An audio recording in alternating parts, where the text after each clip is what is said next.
पंचगंगा नदी।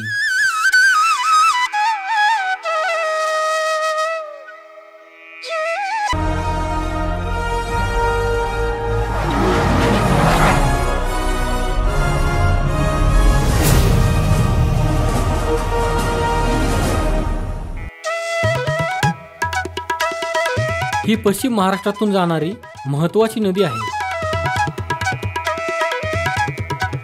कासारी, कुंभी, तुळशी, भोगावती आणि सरस्वती या नद्या मिळून पंचगंगा नदी झाली आहे। 5 उपगंगांच्या संगमातून तयार झाल्याच्या दंतकथेनुसार तिला पंचगंगा असे नाव पडले आहे। वाढत्या लोकसंख्येमुळे आधुनिकीकरणामुळे इतर नद्यांप्रमाणे याही नदीमध्ये प्रदूषण होत आहे। पंचगंगा नदी कोल्हापूर शहराच्या सीमेवरून वाहते। ती करवीर तालुक्यातील चिखली गावातील प्रयाग संगमापासून सुरू होते। कुंभी, कासारी, तुळशी, भोगावती आणि धामणी नद्यांच्या प्रवाहातून ही तयार होते। स्थानिक दंतकथेनुसार गुप्त सरस्वती नदी ही पंचगंगेला येऊन मिळते। या संगमानंतर नदी कोल्हापूरच्या उत्तरेवर एक गाळाचे पठार तयार करते आणि पूर्वेकडे वाहत जाते। पंचगंगेला काळा ओढा, चंदूर ओढा, जयंती, तिळवणी ओढा, दुधाळी, बापट कॅम्प, लाईन बाजार आदी ओढे मिळतात। कोल्हापुरातून पुढे निघालेली पंचगंगा नदी जवळजवळ 50 किलोमीटर पूर्वेकडे रुई इचलकरंजी जवळून वाहत जाऊन नृसिंहवाडी कुरुंदवाड येथे मिळते।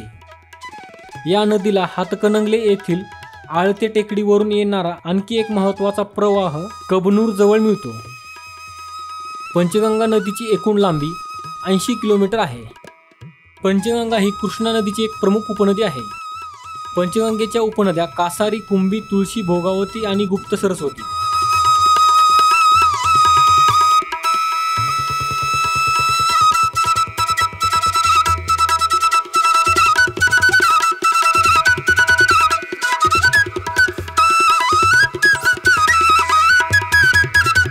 मित्रांनो, आपला मराठी नॉलेज वर्ल्ड हा चॅनल इंस्टाग्राम, टेलिग्राम आणि फेसबुक यावर देखील आहे।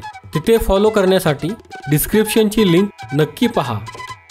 हा व्हिडिओ जर तुम्हाला आवडला असेल तर हा व्हिडिओ लाईक करा, व्हिडिओ शेअर करा आणि आपल्या चॅनलला सबस्क्राईब नक्की करा। धन्यवाद।